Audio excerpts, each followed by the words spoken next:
Hello everyone, आप सभी का विजय पथ अकेडमी की यूट्यूब क्लासेस में हार्दिक स्वागत है। आज का जो हमारा सेशन होने वाला है वो सिंधु घाटी सभ्यता से संबंधित आपका सेकंड पार्ट होगा, जो आपकी सभी आगामी आने वाली भर्ती परीक्षाओं जैसे आपका एडीओ, सीजीपीएससी, आपका टीचर भर्ती हो गया, आपका प्रयोगशाला परिचारक, सभी के लिए बहुत महत्वपूर्ण होगा। तो चलिए स्टार्ट करते हैं फिर। तो हमारा जो पीछे की जो क्लास थी उसमें हमने कहाँ तक पढ़ लिया था आपका, हमने नगरीय सभ्यता कंप्लीट कर लिया था। ठीक है, कि जैसे नगर नियोजन क्या होगा, इसका धार्मिक जीवन क्या है, सामाजिक जीवन, सभी को हमने विस्तार से पढ़ा। हमने इसके सामान्य जानकारी प्राप्त की कि किस प्रकार इसके चार दिशा में ये व्याप्त है, क्या क्या इसके। अभी एक बार थोड़ा सामान्य थोड़ा सा और जान लेते हैं, इसके बाद फिर हम क्या करेंगे, स्टार्ट करेंगे। सबसे पहले आप लोग ये जान लीजिएगा कि सिंधु घाटी सभ्यता क्या थी आपकी, ये आपकी त्रिभुजाकार थी। क्या थी आपकी, त्रिभुजाकार थी। और साथ ही साथ क्या ये ताम्र पाषाणकालीन या कांस्य कह सकते हैं इसको, कांस्ययुगीन सभ्यता। क्या थी आपकी, ताम्र पाषाणकालीन या कह सकते हैं हम लोग कैसी सभ्यता थी, कांस्ययुगीन सभ्यता। कांस्ययुगीन सभ्यता ये रहे। इतना ये तो बेसिक था। ठीक है, अभी तक कितने स्थल खोजे गए, 2800 स्थलों की खोज हो चुकी है। ठीक है, अगर हम इसकी दिशाओं की बात करें तो आपका पूर्व में आपका क्या है, आपका इस दिशाओं को ऐसे याद रखिए आप लोग। सबसे उत्तरी क्षेत्र क्या है आपका, उत्तर में आपका मांडा है। ठीक है, अगर पूर्व की बात करें तो इधर आपका आलमगीरपुर है। ठीक, और इधर अगर पश्चिम की बात करें तो सिक्का गेंडोर है, और दक्षिण में क्या है आपका दईमाबाद है। ठीक है, जो आपके दाश नदी के तट पर स्थित। दाश नदी आपका पश्चिम में सिक्का गेंडोर है, वो दाश नदी के तट पर स्थित है। आपका जो मांडा है वो क्या है आपका चिनाब नदी के तट पर स्थित है। ठीक है, अगर हम उसकी बात करें आपका आलमगीरपुर, तो वो आपका हिंडन नदी के तट पर स्थित है। ठीक है, किस पे स्थित है, हिंडन नदी के तट पर। ठीक है, और अगर हम बात करें आपके दैमाबाद की, तो वो आपका प्रवरा नदी के तट पर स्थित है। ठीक है, ये चारों ही जो क्षेत्र हैं, जो दिशाओं के आधार पे इनको आपको बहुत अच्छी तरीके से याद रखना है, क्योंकि दिशाओं से पूछता है कि किस दिशा में आपका कौन सा स्थल। ठीक है, ये तो आप बेसिक हो गया। ठीक, इसके बाद हम लोगों ने क्या क्या पढ़ लिया था, इसके बाद हम लोगों ने पढ़ा इनका सामाजिक जीवन। ठीक है, सामाजिक जीवन पढ़ा हमने। सामाजिक जीवन में हमने इतना देखा कि जो सामाजिक जीवन क्या है, स्त्री पुरुष दोनों श्रृंगार कर रहे हैं। ठीक है, पुरुष क्या है, पुरुष प्रधानता भी है, लेकिन मुख्यतः क्या देखा गया कि ये मातृसत्तात्मक समाज है। क्या है, मातृसत्तात्मक समाज, मतलब स्त्रियों की प्रधानता है इस काल में। ठीक है, ये पढ़ा हमने। ये लोग क्या कर रहे हैं, शाकाहारी मांसाहारी दोनों प्रकार के भोजन खा रहे हैं, सूती ऊनी वस्त्र पहन रहे हैं, चौपड़ पास सब खेल ये लोग समान रूप से खेल रहे हैं। तो ये हो गया सामाजिक जीवन। अब अगर हम इनकी बात करें आर्थिक जीवन की, तो हमने क्या पढ़ा था कि ये इनका जो व्यापार था वो आपका आंतरिक व्यापार भी था और इनका विदेशी व्यापार भी था। अगर विदेशी व्यापार की आप बात करेंगे तो आपका मेसोपोटामिया हो गया, मिस्र हो गया, सभी के साथ इनका व्यापार देखा गया। ठीक है, अगर हम बात करें और आर्थिक जीवन की इनकी, तो सर्वप्रथम अगर हम बात करें कपास की, सर्वप्रथम कपास का उत्पादन आप कहाँ होता है, सिंधु घाटी सभ्यता में ही देखा गया है। ठीक है, और क्यों ऐसा, क्योंकि प्रतिवर्ष यहाँ की भूमि बहुत ही उपजाऊ थी। क्यों, क्योंकि इसका मुख्य कारण था यहाँ आने वाली प्रतिवर्ष बाढ़, क्योंकि सिंधु नदी के पास में स्थित होने के कारण यहाँ प्रतिवर्ष क्या आता था, बाढ़ आता था। इस वजह से यहाँ की जो भूमि है वो बहुत ही ज्यादा क्या है, उपजाऊ। तो ये इसका आर्थिक जीवन हो गया कहा जाए। तो बहुत बड़ी संख्या में यहाँ से तेल खड़ी की मुद्राएं प्राप्त हुई, जिस पर आपका पिक्टोग्राफ लिपि का प्रयोग किया गया है। ठीक है, तो यहाँ तक हमने समझ लिया क्या इनका आर्थिक जीवन। ठीक है, और आपका अगर धार्मिक जीवन की बात करें, तो धार्मिक जीवन में अगर देखें तो यहाँ पे क्या था, यहाँ पे जो धार्मिक जीवन है आपका, उसमें क्या है कि पूजा हो रही है पशु के रूप में भी, वृक्ष के रूप में भी और मानव के रूप में भी। अगर पशु के रूप में देखें तो एक कुबड़ वाला सांड मिला है और एक गेंडा मिला है। और अगर हम बात करें वृक्ष के रूप में, तो पीपल का वृक्ष यहाँ पे बहुत ही ज्यादा क्या है, पूजनीय माना गया है।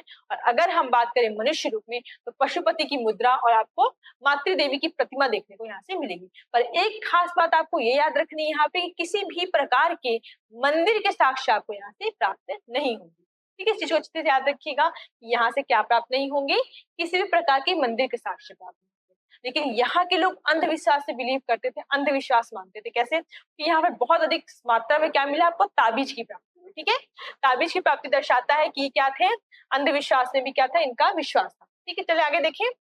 ये तो हो गया आपका, ये हम लोग लास्ट वीडियो में कवर किया। अब अगर हम मूर्तियों की बात करें तो देखिए यहाँ पे मूर्तियां किस किस की प्राप्त हुई। ठीक है, तो एक ही मूर्ति देख रहे हैं आप लोग, इस मूर्ति में दिखाया गया एक व्यक्ति है जो शांत मुद्रा में है, ठीक है, कंबल लपेटे हुए हैं। इसको बोलते हैं यहाँ का शायद ये राजा राम, ठीक है। ये किससे बना है? ये आपका मुलायम पत्थर से बना हुआ प्रतिमा है, मुलायम पत्थर से, ठीक है। इस प्रतिमा में क्या है, एक व्यक्ति जो है वो शाल ओढ़े, ठीक है, शॉल ओढ़े हुए हैं और वो ध्यान मुद्रा वाली प्रतिमा है, ध्यान मुद्रा की प्रतिमा, ठीक है। इसको बोलते हैं कि यहाँ का ये राजा, ऐसा अनुमान लगाया जाता है उसकी वेशभूषा से और उसके उससे, क्या रहा होगा, ये राजा रहा होगा, ठीक है। और ये जो प्रतिमा है आप देख सकते हैं कि इसमें शॉल लपेटे हुए शांत मुद्रा में दाढ़ी वाला, तो क्या किसकी प्रतिमा है? दाढ़ी वाले पुरुष की, दाढ़ी वाले पुरुष की प्रतिमा, पुरुष की प्रतिमा। क्लियर है आप लोगों को? दाढ़ी वाले पुरुष की प्रतिमा आपको प्राप्त होती है। अगर हम देखें ये आपका जो प्रतिमा है, ये आपकी नर्तकी की प्रतिमा पाई गई है। और यहाँ पे जो सिक्का प्राप्त हो रहा है, देखिए ये आपका शेर खड़ी से बना हुआ, और इसपे जो लिपि का प्रयोग किया, पिक्टोग्राफ लिपि, मतलब भाव चित्रात्मक लिपि, मतलब इसमें क्या है, दृश्यों के माध्यम से दर्शाया गया चीजों को, ठीक है। तो क्या है आपका पिक्टोग्राफ लिपि है। इसमें जो लिपि का प्रयोग किया गया है उसको अभी तक हम पढ़ नहीं सकते, ठीक है। क्या है, उसको पढ़ नहीं सकते क्योंकि ये आपका आद्य ऐतिहासिक युग में भी आता है, ठीक है। अब फिर एक मिली हमको कांसे की नर्तकी की मूर्ति प्राप्त है, जो कि आपकी कांसे से निर्मित 4 इंच की प्रतिमा है। इसमें देख सकते हैं आप, एक युवा लड़की है, अपने कमर में क्या रखी है, हाथ रखी हुई है। तो इस प्रकार कुछ प्रतिमाएं यहाँ से, मूर्तियां यहाँ से आपको देखने को मिलेंगी, ठीक है। तो चलिए स्टार्ट करें अगला अपना। अगला जो सबसे महत्वपूर्ण है हम लोग के स्थल, ठीक है। स्थलों के बारे में विशेष रूप से जानना है कि किस स्थल को कौन खोजा है, कब खोजा है, और वहां से क्या क्या आपको साक्ष्य प्राप्त, ठीक है। अगर जैसे हमारी भर्ती परीक्षाएं हैं जो आगामी आने वाली है, उस समय आपके जो क्वेश्चंस आएंगे वो मुख्यतः किससे पूछे जाएंगे, स्थल, और उस स्थल से वहां से क्या साक्ष्य प्राप्त हुआ है, इसको विशेष ध्यान रखते हुए आप एक टेबल फॉर्म में इसको लिखेंगे, ठीक है। अगर हम बात करें आपकी हड़प्पा की, सबसे पहले लिखेंगे इसकी खोज किसने की। सबसे पहले आप लोग एक टेबल में लिखेंगे एक साइड खोज, ये तो खोज किसने की है और कब की है। तो खोज हुई है आपकी 1921 में, और किसने की है, दयाराम साहनी, दयाराम साहनी, ठीक है, इन्होंने खोज की। अभी स्थित कहाँ है, अगला आएगा आपके दिमाग में, किस स्थित पे, तो लिखेंगे खोज। अब इसकी स्थिति का स्थित कहाँ पे अगर देखा जाए तो स्थित है ये पाकिस्तान के पंजाब प्रांत में मोंटगोमरी जिले में रावी नदी के बाएं तट पर। इसको अच्छी तरीके से याद रखिए, कहाँ स्थित है ये आपका पाकिस्तान के पंजाब प्रांत में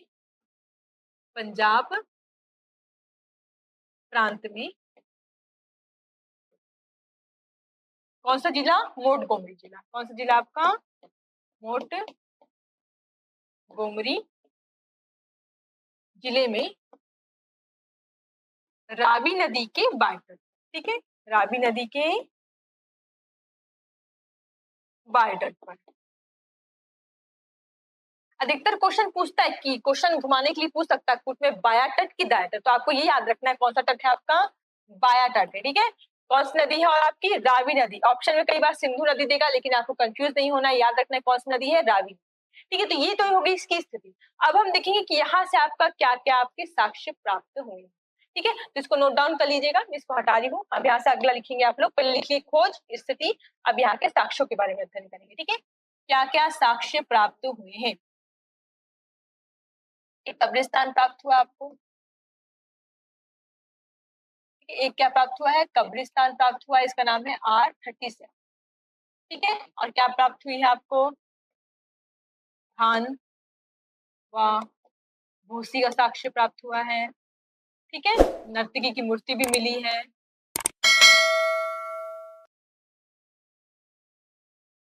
मूर्ति, ठीक है। सूती ऊनी कपड़े मिले हैं, क्या मिला है, सूती ऊनी कपड़े, ठीक है। और क्या प्राप्त हुआ आपको, बहुत सारी अन्य मूर्तियां प्राप्त हुई हैं, मिट्टी के बर्तन भी प्राप्त हुए हैं,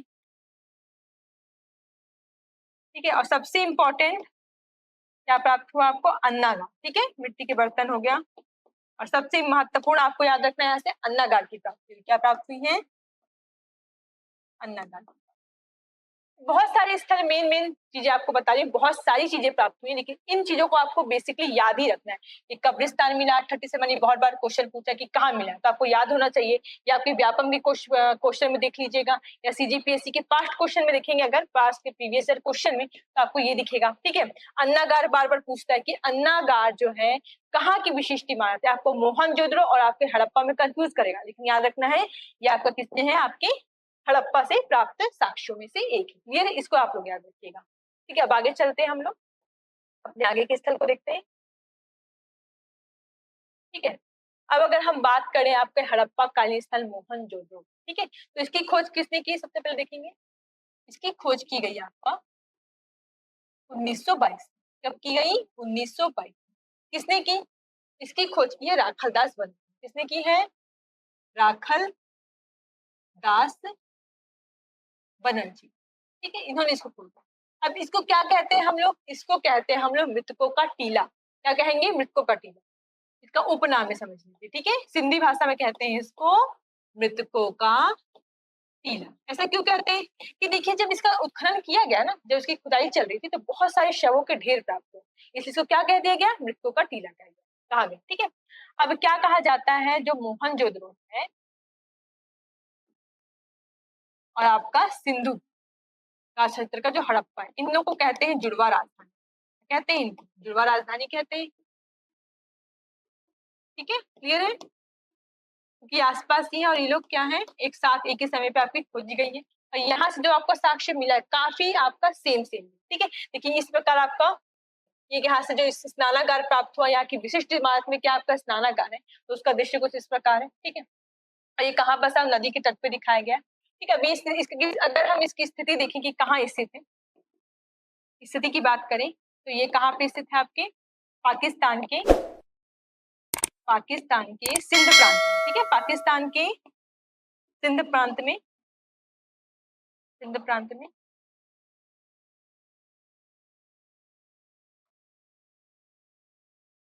सिंध प्रांत में कहाँ स्थित है आपका, सिंध प्रांत में। ये आपका सिंधु नदी के तट पर है, किसके, सिंधु नदी के तट पर। ठीक है, तो आपको याद रखना है कौन सिंधु नदी के तट पे है और कौन रावी नदी के तट पे। तो रावी नदी के तट पे याद रखिएगा हड़प्पा है, और आपका सिंधु नदी के तट पे कौन है, आपका आपका मोहनजोदड़ो। ठीक है, इसको भूलना नहीं, गलती से भी इसको अच्छी तरीके से आप लोग को याद रखना। ठीक है, ये कहाँ है, पाकिस्तान के सिंध प्रांत में, सिंधु नदी के तट पर। ठीक है, चलिए, तो ये हमारी क्या है, सबसे पहले हमने क्या देखा, हमने खोज देखी किसने करी, इसके उपनाम देखे कि मृतकों का टीला कहा गया इसको सिंधी भाषा में। ठीक है, और हमने क्या देखा कि मोहनजोदड़ो हड़प्पा को क्या कहा गया, जुड़वा राजधानी कहा गया, क्योंकि कुछ ही समय के अंतराल में दोनों ही स्थल आपके खोजे गए हैं, और यहाँ से प्राप्त होने वाले साक्ष्य बहुत ज्यादा क्या है, समानता भी रखते हैं।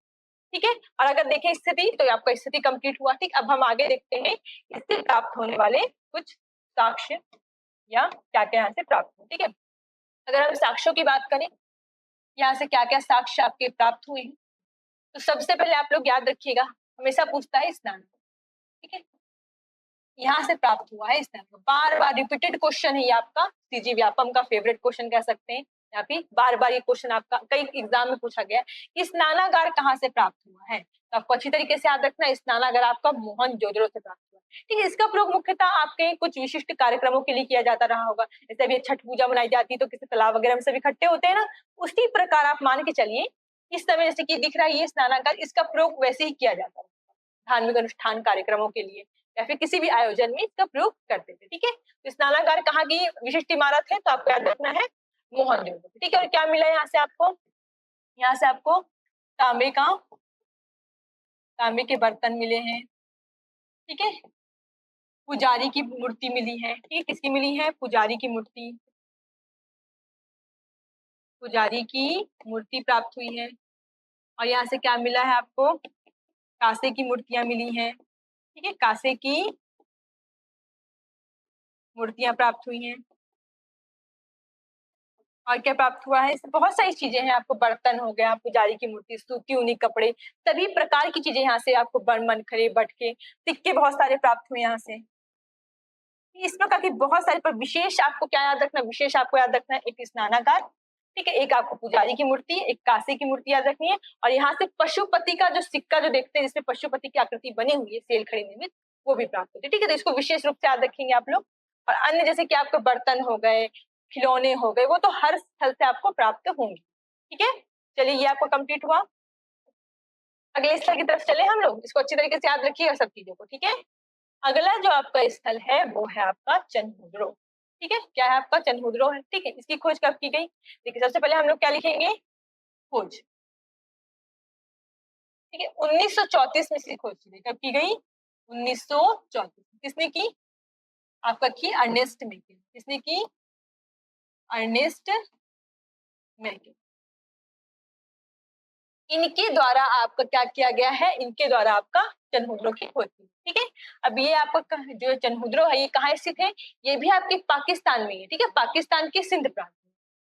ठीक, पाकिस्तान के सिंध प्रांत में। ठीक है, सिंध प्रांत में, सिंध प्रांत में ये भी सिंधु नदी के तट पर है। ठीक है, पाकिस्तान के सिंध प्रांत में सिंधु नदी के तट पर। ठीक है, सिंधु नदी के तट पर स्थित है। ठीक है, ये तट पर स्थित है। ठीक है, जैसे अगर मोहनजोदड़ो से जाएंगे ना आगे, मोहनजोदड़ो जैसे आगे जाते हैं तो आपको 130 किलोमीटर के अंतराल में ही आपको क्या मिल जाएगा, आपको चनहुद्रो की प्राप्ति हो जाएगी, चनहुद्रो आपका दिख जाएगा। ठीक है, तो आप याद रखिएगा मोहनजोदड़ो और आपका चनहुद्रो दोनों ही पाकिस्तान में सिंधु नदी के तट पर स्थित क्षेत्र है। ठीक है, इसको इस तरीके से याद रखिएगा आप लोग। ठीक है, अब इसके बारे में अगर हम देखें कि यहाँ से आपको क्या क्या साक्ष्य प्राप्त हुए हैं, ध्यान से देखिएगा। ठीक है, मुख्य मुख्य देखेंगे। सबसे पहले हमको क्या ध्यान रखना है, यहाँ से हमको लिपस्टिक हो गया, कंघी हो गया, मनखरे, बटखरे हो गया, मनके,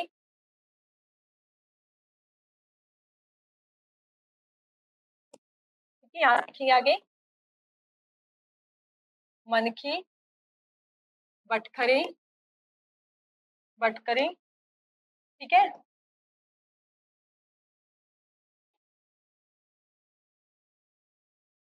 ठीक है, कंघी हो गया आपका, झूखर झाकर सभ्यता,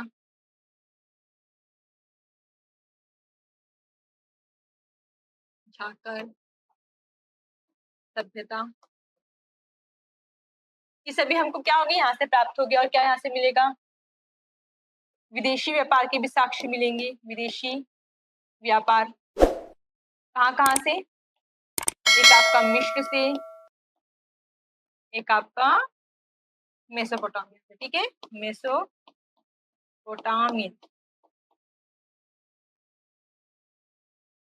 यहाँ से आपको साक्ष्य प्राप्त हो। ठीक है, इसको अच्छे से याद रखिए, विदेशी व्यापार, क्योंकि यहाँ पे क्या मिले, बड़े बड़े आपको कारखाने प्राप्त हो, किसके, मनखे के, बटखरे के। ठीक है, यहाँ से आपको मिलेंगे। ठीक है, यहाँ से कंघी आपका, झुका झाका सभ्यता, सब यहीं से आपको प्राप्त होगी। ठीक है, अगला चले अगले स्थल की तरफ, चलिए अगला देखेंगे। अगला आपका हड़प्पा कालीन स्थल है आपका लोथल। क्या है आपका, लोथल, ये एक बंदरगाह है। ठीक है, इसकी खोज 1955 में की गई SR राव। ठीक है, तो देखेंगे इसको, ये बहुत ही महत्वपूर्ण स्थल है, ये बहुत ही बार पूछा गया है। याद रखिए कब खोजा गया इसको, 1955। किसने खोजा इसको, SR राव। किसने खोजा, SR राव। ठीक है, और ये क्या है आपका लोथल, जो कहाँ पे आपका, ये आपके अहमदाबाद में, अहमदाबाद में, गुजरात अहमदाबाद में भोगवा नदी के तट पर। ठीक है, किस नदी के तट पे स्थित है, भोगवा नदी के। ठीक है, याद रखिएगा इस चीज को, भोगवा नदी के तट पर ये स्थित है, तट पर स्थित है। ठीक है, ये सभी को कहाँ पे स्थित है, गुजरात के अहमदाबाद जिले में जो भोगवा नदी है उसके तट पर आपका ये स्थित। ठीक, अब यहाँ से हमको क्या मुख्यतः साक्ष्य प्राप्त होंगे, साक्ष्यों को लिखिए, इंपॉर्टेंट जितने भी साक्ष्य हैं उन सभी को नोट डाउन करिएगा। सबसे पहले तो बात याद रखिए कि आपका क्या एक बंदरगाह शहर है। क्या है आपका, बंदरगाह शहर, बंदरगाह शहर है। ठीक है, दूसरा याद रखिए आप लोग, यहाँ से हमको पारस की मुद्रा प्राप्त हुई। क्या प्राप्त हुई आपका, पारस की मुद्रा, पारस की मुद्रा प्राप्त हुई है यहाँ से। ठीक है, एक तांबे का कुत्ता प्राप्त हुआ है। क्या प्राप्त हुआ है, तांबे का कुत्ता। ठीक है, दिशा मापक यंत्र, दिशा मापक यंत्र। ठीक है, गेहूं जौ के दाने, गेहूं व जौ के दाने। ठीक है, तो देख सकते हैं आपका जो लोथल है उससे मुख्यतः आपको याद रखना कि एक बंदरगाह शहर है। ठीक है, यहाँ से आपको क्या क्या दिशा मापक यंत्र, फारस की मुद्रा, आपको तांबे का कुत्ता, ठीक है, गेहूं और जौ के दाने, इस प्रकार शवाधान भी यहाँ से आपको प्राप्त होगा, 3 युगल शवाधान प्राप्त होगा। इस प्रकार आपको जितने भी स्थल मैंने बताए हैं आपको, ठीक है, अभी तक कितने 4 हुए हमारे, कौन कौन से? हड़प्पा हुआ, मोहनजोदड़ो हुआ, आपका तनहुद्रो हुआ, लोथल हुआ। इसके बारे में मुख्यतः आपको इतना ही याद रखना है, कब हुआ खोज, कौन खोज किया, और आपको वहां की मुख्य मुख्य क्या साक्ष्य प्राप्त हुए वो याद रखना। एग्जाम में वैसे ही रिपीटेड क्वेश्चन बार बार आते हैं कि कौन सा स्थल कहाँ स्थित है, उसके बारे में बेसिक आपका स्ट्रॉन्ग होना चाहिए बस। ठीक है, इसके आगे के जो स्थल है हम नेक्स्ट क्लास में उसको कवर करेंगे। तो चलिए, मैं उम्मीद करती हूँ चीजें आपको बहुत अच्छे समझ आ रही होगी। कहीं भी किसी को भी डाउट होगा तो तुरंत कमेंट सेक्शन में वो लिखेंगे। तो चलिए फिर, धन्यवाद।